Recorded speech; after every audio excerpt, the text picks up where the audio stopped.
प्रभु प्रिय संतानों से विशेष अनुरोध है कि इजी वे मुरली दर्शन चैनल को सब्सक्राइब अवश्य करें, रोज नोटिफिकेशन मिलते रहें, उसके लिए ऑल पर टच अवश्य करें। साथ साथ वीडियो अगर अच्छा लगा हो, स्पष्ट समझ में आया हो तो अवश्य सभी को शेयर करें और लाइक भी करना ना भूलें। अगर कुछ त्रुटि हो तो कमेंट बॉक्स में जाके अपने इस भाई को कमेंट भी करना ना भूलें। इन्हीं शब्दों के साथ आप सभी खुश रहें, खुशहाल रहें, खुशियां बांटें। तो आइए चलते हैं, सुनते हैं बाबा की मुरली का सार।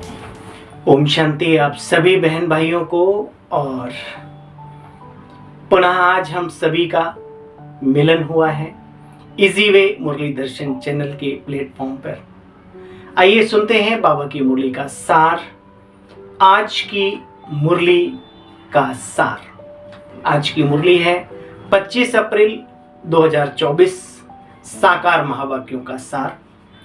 बाबा हमेशा कहते मीठे बच्चे पुरुषोत्तम संगम युग ही गीता एपिसोड है।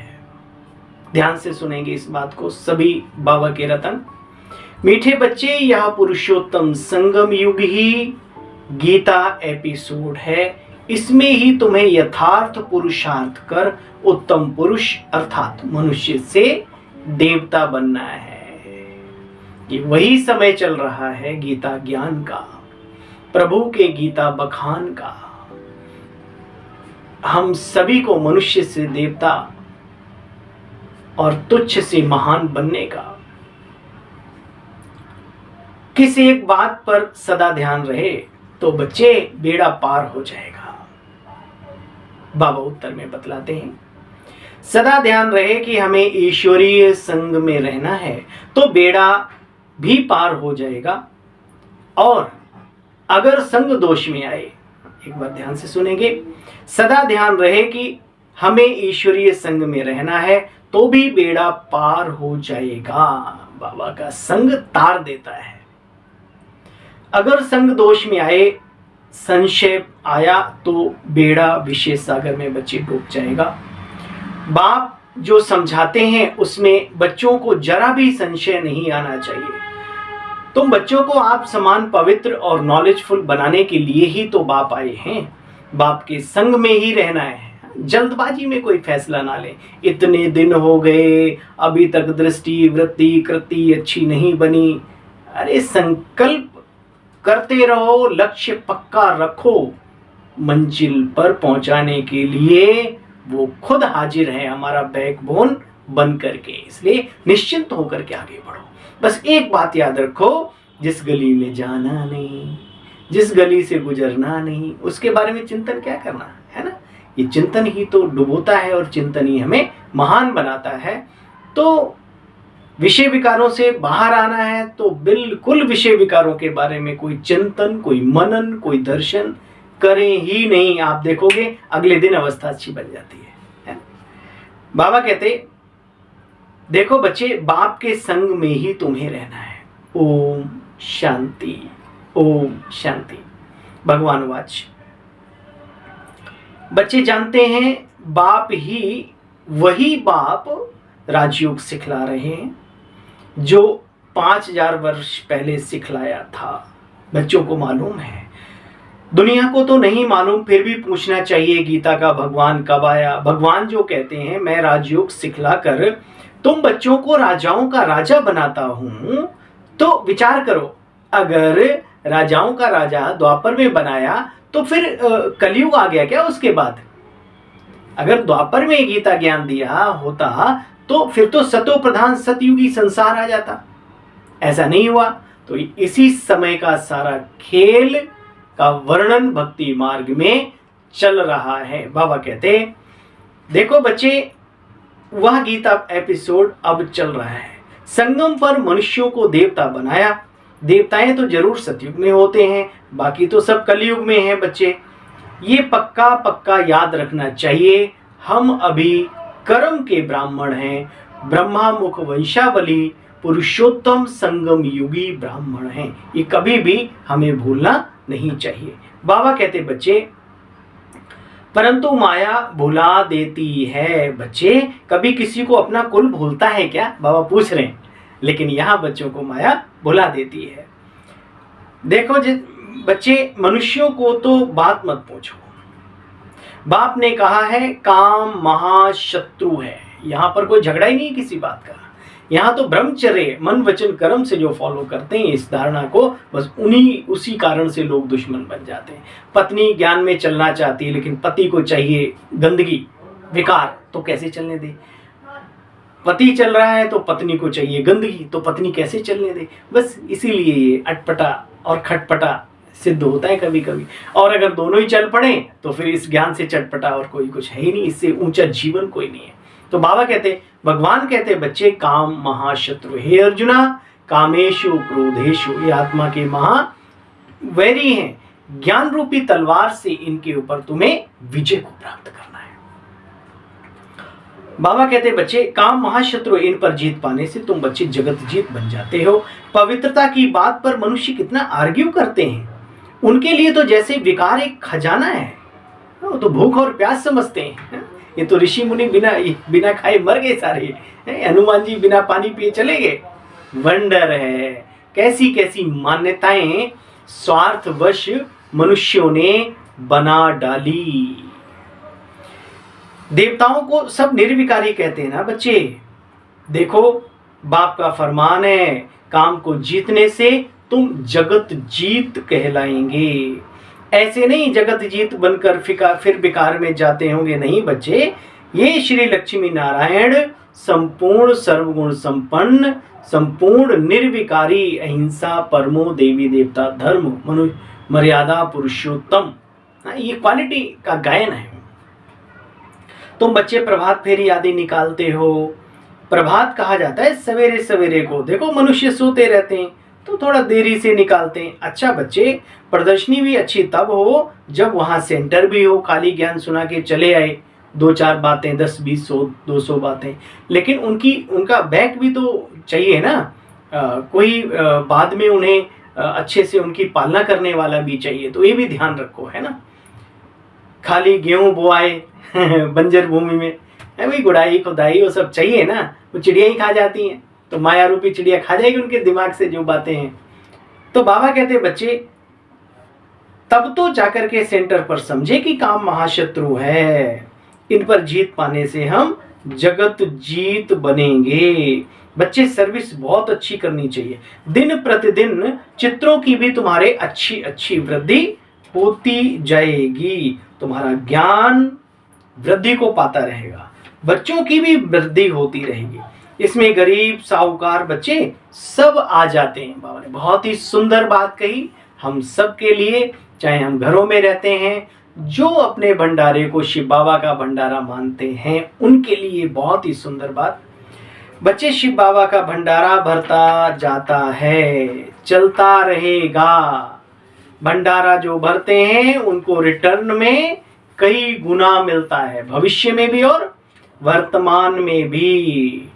तब बाप कहते, मीठे मीठे बच्चों, तुम हो पद्मा पदम पति बनने वाले, सो भी 21 जन्मों के लिए। बाबा खुद कहते हैं तुम जगत का मालिक बन जाएंगे 21 पीढ़ी के लिए। बच्चे, मैं डायरेक्ट आया हूं तुम्हारे लिए, हथेली पर बहिश्त लेकर के। पिता आते हैं बाहर से तो अपने बच्चों के लिए कुछ लाते ना, कोई मिठाई, कुछ खिलौना, तो बाबा कहते हैं मैं हथेली पर बहिश्त लेकर के आया हूं। देखो बच्चे, बेहद का बाप कहते हैं तुम मेरे बनते हो तो स्वर्ग की बादशाही तुम बच्चों को मिलती है। क्यों? क्योंकि मैं स्वर्ग का रचयिता हूं। अब पिता है स्वर्ग का रचयिता, तो बच्चों को तो बादशाही मिलनी है ना। बच्चे, भक्ति में कुंभ आदि के मेले पर स्नान करने का भी बहुत महत्व है। तो बाबा कहते अब तुम बच्चों को ये ज्ञान अमृत स्नान करने का पद्मा पदम परम सौभाग्य अब मिलता है 5000 वर्ष के बाद। वास्तव में इसका अमृत नाम है नहीं, यह तो है पढ़ाई। अमृत सुन करके चित्रों में फिर पानी दिखा दिया है। ज्ञान को अमृत भी कहते हैं ना बच्चे। अमर बनती है आत्मा, अमृत तो प्रदान करती है। खुद भी प्राप्त करती है। बाप कहते, मीठे मीठे बच्चे, मैं तुम बच्चों को राजयोग सिखलाता हूं। या तो बाप इसमें आकर के पढ़ाते हैं, पढ़ाकर आत्माओं को आप समान बनाते हैं। ऐसे नहीं भगवान भगवती बनाते नहीं बच्चे, बाप आकर के नॉलेजफुल बनाते, फिर अपने पुरुषार्थ से तुम भाग्यवान और भाग्यवती श्री लक्ष्मी नारायण जैसे बन जाते हो। बच्चे ईश्वरीय संग चलता रहे। बच्चे कभी कोई संशय नहीं होना चाहिए। निश्चय बुद्धि हो, फिर कोई न कोई में भी संशय आ जाता है, संग का रंग लग जाता है। उनके लिए तो एक ही कहावत है, कईयों ने सर पे कफन बांध रखा है बाबा की डिससर्विस करने का। तो ऐसों को जब आप समझ लो, देख लो कि ना ये परिवार हितकारी हैं, ना तो संस्था हितकारी हैं, ना तो बाबा के हितकारी हैं, ना खुद हितकारी हैं अपने, तो ऐसों से दूरी बना लो। ऐसों से संबंध जोड़कर अपना ही संबंध भगवान के साथ खराब कर लेंगे, क्योंकि उनका तो एक ही कहना है, हम तो डूबे हैं सनम, तुमको भी ले डूबेंगे। डूब ही जाते हैं। तो मजबूत का संग करो। बाबा कभी कभी कहते हैं अगर फॉलो करना है, संग करना है, तो अच्छी आत्माओं का करो। देखो बच्चे, ईश्वरीय संग चलता रहे तो बेड़ा पार हो जाए। संग छोड़ा बाप का तो विषय सागर में डूब जाएंगे। फिर देवता कैसे बन सकेंगे बच्चे? फिर तो बिल्कुल कम पद जाकर के पाएंगे। भगवान वाच, मैं तब आता हूं जब भारत में अति धर्म की ग्लानि होती है। गीतावादी भी कहते हैं यदा यदा ही धर्मस्य ग्लानिर्न भवति भारत। समय दिखाई दे रहा है ना? अब और क्या ग्लानि होगी? धर्म का एक बड़ा अच्छा सा, दया धर्म का मूल है, पाप मूल अभिमान। अब आप देखें धर्मों के अंदर दयापन कहाँ है? ना पशु के प्रति, ना पक्षियों के प्रति, ना मनुष्यों के प्रति, कुछ भी। मतलब हर धर्म के अंदर कोई कुछ कर रहा है, कोई कुछ कर रहा है, प्रकृति का दोहन कर रहा है। प्रकृति में जल चर, नव चर और थल चर, इन प्राणियों को भी धर्म के नाम पर क्या कहना। तो बच्चे, धर्म की ग्लानि हो रही है इस समय पर। बाबा कहते हैं मैं तब आता हूं, तुम्हारा झाड़ बहुत छोटा है। लिखा हुआ है कि तुम दैवी प्रकृति लेकर के पैदा हुए हो, तुम बहुत थोड़े हो। बाबा कहते बच्चे, कितनी मेहनत लगती है देवी देवता धर्म सैंपल लगाने में। औरों को इतनी मेहनत नहीं लगती, वो तो आते हैं और ऊपर से उनके फॉलोअर्स आने लगते हैं। यहाँ तो जो सतयुग त्रेता में आने वाले हैं, उन्हों की आत्माएं बैठकर पढ़ रही हैं। पतित हैं, उनको पावन देवता बनाने के लिए स्वयं भगवान बैठकर पढ़ा रहे हैं। गीता तो ये भी बहुत पढ़ता था। कौन? ये दादा लेखराज जी, ये भी बहुत पढ़ते थे गीता ज्ञान। गीता समझते हैं पितरों का उद्धार होगा, इसलिए पितरों को याद करते हैं। भक्ति में गीता का बहुत मान रखा जाता है। अरे बाबा कोई कम भगत था क्या? प्रजापिता ब्रह्मा, बाबा कोई कम भगत था क्या? रामायण आदि सब पढ़ते थे, बहुत खुशी होती थी। अच्छा बच्चे, अब वो पास्ट हो गया। बीती को चितवो नहीं, बुद्धि से दो निकाल। बाबा ने स्थापना, विनाश और राजधानी का साक्षात्कार भी कराया, तो इसको पक्का हो गया कि मेरे द्वारा शिव बाबा कार्य कर रहे हैं नई दुनिया स्थापन करने का। बाकी सब खलास होना था, ये पता नहीं था। बाबा ने समझा यह सब होगा, परंतु देरी थोड़ी है, हम जाकर के फलाना राजा फटाफट बनूंगा। बाबा क्या क्या समझाते रहते, तुम बच्चे जानते हो बाबा की प्रवेशता कैसे हुई। ये बातें मनुष्य नहीं जानते। भगवान वाच, यह बड़ी समझने की सूक्ष्म और गुहे बातें हैं।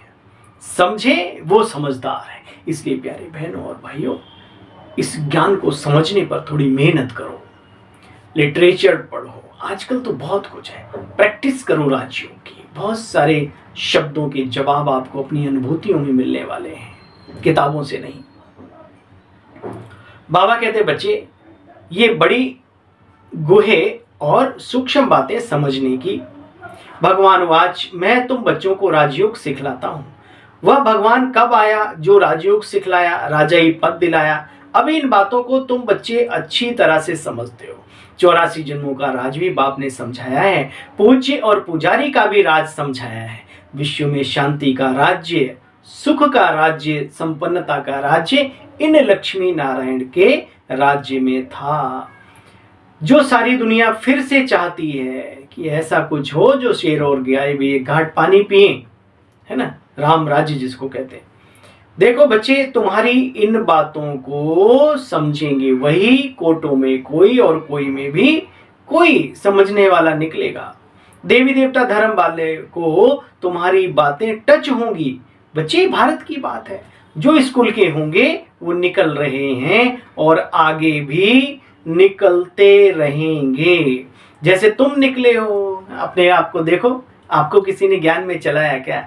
अरे भाई, खुद ही चलना पड़ता है। चलाने वाले तो आपको बाबा तक पहुंचा देते हैं, फिर आपको अपना पुरुषार्थ करके खुद ही आगे बढ़ना पड़ता है। बाबा कहते हैं, बच्चे जैसे तुम निकले हो वैसे और प्रजा भी बनती रहेगी, चिंता की कोई दरकार नहीं। थैंक यू बाबा। जो अच्छा पढ़ते हैं वो अच्छा पद पाते हैं। मुख्य है ज्ञान और योग। योग के लिए भी बच्चे ज्ञान चाहिए। बिना ज्ञान के आप किसको याद करेंगे? ध्यान करना चाहते हो किसको, उसका परिचय तो हो। योग के लिए भी ज्ञान चाहिए, फिर पावर हाउस के साथ योग भी चाहिए। योग से विकर्म विनाश होंगे और एवर हेल्दी एवर वेल्दी बनेंगे। पास विद ऑनर भी होंगे। अच्छा, मीठे मीठे सिकिल्ले बच्चों प्रति माता पिता बाप दादा का याद प्यार और गुड मॉर्निंग। रूहानी बाप की रूहानी बच्चों को नमस्ते। हम सब रूहानी बच्चों की रूहानी बाबा आपको भी नमस्ते नमस्ते। थैंक यू, शुक्रिया। सार का भी सार सुनेंगे। जो बीत गया उसका चिंतन नहीं करना, एक बाप से सुनना है और अपने उच्च कोटि के ब्राह्मण कुल को सदा याद रखना है। पूरा निश्चय बुद्धि होकर रहना, किसी भी बात में बच्चे संशय नहीं लाना। बाबा है ना, ईश्वरीय संग से और पढ़ाई से कभी मुख नहीं मोड़ना, कभी ईश्वरीय संग और पढ़ाई नहीं छोड़ना, आज का वरदान है। रूहानी माशूक की आकर्षण में आकर्षित हो, मेहनत से मुक्त होने वाले आशिक रूहानी आशिक भव। रूहानी माशूक, शिव बाबा है ना, रूहानी माशूक। रूहानी माशूक की आकर्षण में आकर्षित हो, मेहनत से मुक्त होने वाले रूहानी आशिक भव। देखो बच्चे, माशूक अपने खोए हुए आशिकों को देख देख कर बहुत खुश होते हैं। बाबा अपने बच्चों को देख के बहुत खुश होते हैं। रूहानी आकर्षण से आकर्षित हो, अपने सच्चे माशूक को जान लिया, पा लिया, ठिकाने पर यथार्थ पहुंच गए। जब ऐसी आशिक आत्माएं इस मोहब्बत की लकीर के अंदर पहुंचती हैं तो अनेक प्रकार की मेहनत से छूट जाती, क्योंकि यहाँ ज्ञान सागर के स्नेह की लहरें, शक्तियों की लहरें, शांति की लहरें, खुशियों की लहरें, आनंद की लहरें, सर्व प्राप्तियों की लहरें, खजानों की लहरें, है ना, सदा के लिए रिफ्रेश कर देती हैं।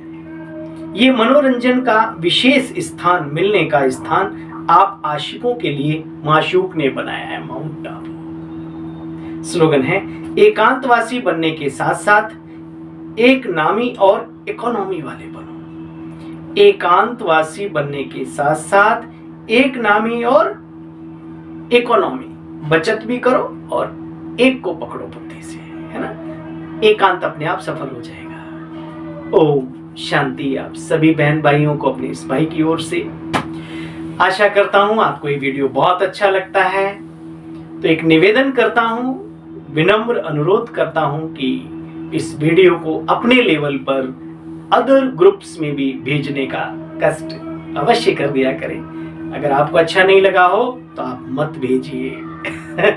चलिए, कल पुनः मिलते हैं बाबा की मुरली का सार लेकर। तब तक आज्ञा दीजिए। ओम शांति, ओम शांति।